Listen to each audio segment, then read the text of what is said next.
ഈശോ മിശിഹായ്ക്ക് സ്തുതിയായിരിക്കട്ടെ.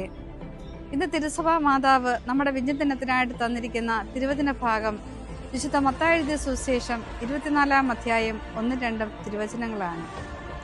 ഈ വചനഭാഗത്ത് പ്രത്യേകമായിട്ട് പരാമർശിക്കപ്പെടുന്നത് യെരുശലേം ദേവാലയത്തെക്കുറിച്ചാണ്. കല്ലിന്മേ കല്ല് അവശേഷിക്കാതെ എന്നത് പൂർണ്ണമായ നാശത്തെ സൂചിപ്പിക്കുന്നു. യഹൂദരെ സംബന്ധിച്ച് യെരുശലേം ദേവാലയം ആരാധനാ കേന്ദ്രവും ദേശത്തിന്റെ വലിയ അഭിമാനവുമായിരുന്നു. എന്നാൽ ക്രിസ്തുവർഷം 70-ൽ റോമാക്കാർ ജെറുസലേം പിടിച്ചടക്കുകയും ദേവാലയം പൂർണ്ണമായി നശിപ്പിക്കുകയും ചെയ്തു. ഇങ്ങനെ യേശുവിന്റെ പ്രവചനം പൂർത്തിയായി.